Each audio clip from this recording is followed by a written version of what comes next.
Bienvenue à cette édition 2022 du Sustainable City Summit. Je suis ravie d'accueillir aujourd'hui Pierre Guyard. Vous êtes directeur des relations institutionnelles chez Engie Solutions. Bienvenue. Merci beaucoup et ravi d'être avec vous aussi. Eh bien, vous avez pris la parole ce matin sur la scène pour justement nous parler des énergies en terminant un petit peu justement sur les stations multi-énergie propres pour la mobilité. Alors, qu'est-ce que c'est? À qui cela est-il destiné? Et puis surtout, dans quel but?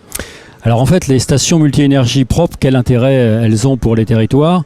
C'est de pouvoir donner et apporter à la fois aux véhicules légers, je pense aux véhicules électriques qui aujourd'hui commencent à se diffuser largement sur nos territoires, aux véhicules un peu plus lourds, les cars, les camions, les véhicules de transport légers ou pas, effectivement l'énergie dont ils vont avoir besoin au même endroit. Et puisqu'on fait aussi de la prospective et qu'on va vers l'avenir, de leur apporter donc de l'électricité verte si possible, du biogaz et du bio-GNV là aussi, et à terme de l'hydrogène. Donc on essaye de lier effectivement ces trois sources d'énergie au même endroit et ouvert sur les acteurs du territoire qui pourraient en avoir besoin.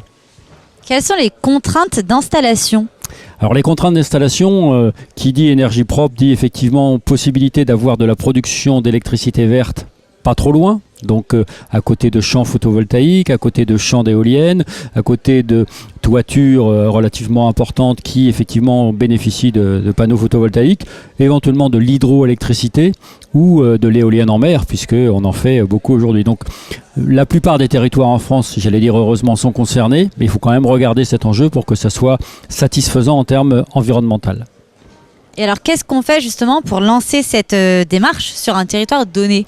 Alors, ce qu'il faut savoir, et parmi les contraintes, j'oubliais, c'est quand même une emprise au sol relativement importante, puisque l'idée, c'est de produire l'énergie pas trop loin. Donc, on doit regarder s'il y a des méthaniseurs dans le coin pour le biogaz.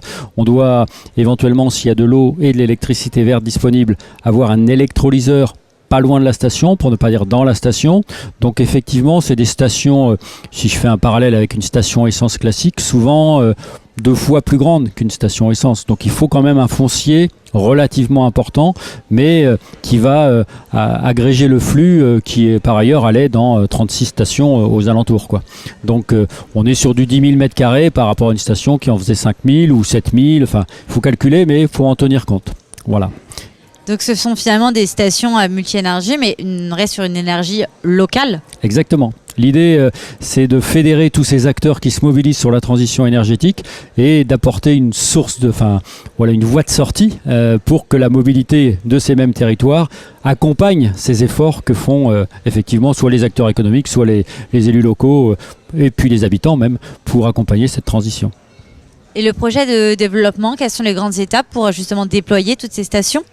Eh bien, c'est d'aller travailler avec les acteurs du territoire, avec, je pense, les caristes qui ont des cars, des flottes de cars, pour les aider à les transformer soit en électrique, soit en hydrogène, soit en bio-GNV, de travailler avec les collectivités, notamment sur les bennes à ordures ménagères, sur les autobus de transport dans le cadre de leur l'autorité de mobilité locale, les AOM, et puis de travailler aussi avec les logisticiens, ceux qui font ces fameux le transport du dernier kilomètre ou qui viennent de loin et qui vont repartir plus loin. Donc tous ces acteurs-là, c'est important de les fédérer au départ, parce qu'on ne peut pas faire ce genre de station avec un camion, un car et quelques voitures. Il faut qu'il y ait un écosystème, et là-dessus, les collectivités locales, les maires, les présidents d'agglo, leurs vice-présidents en charge de ces sujets, sont des apporteurs d'action, si j'ose dire. Donc important effectivement pour que tout ça fonctionne à la fin.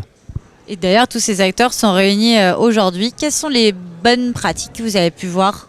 Bien, d'abord, on peut constater que les élus, quand ils parlent de ces enjeux, sont très au fait, effectivement, des attentes et de leur responsabilité par rapport à ça. On constate aussi que tout le système de traitement de la data commence à agréger des choses qui permettront de passer aux actes, parce qu'on a besoin de savoir avant d'agir. Et donc oui, j'étais assez optimiste avant de venir, je vais l'être un peu plus en sortant. Et bien sur ces bonnes paroles, merci beaucoup Pierre. Merci beaucoup de votre interview. À bientôt.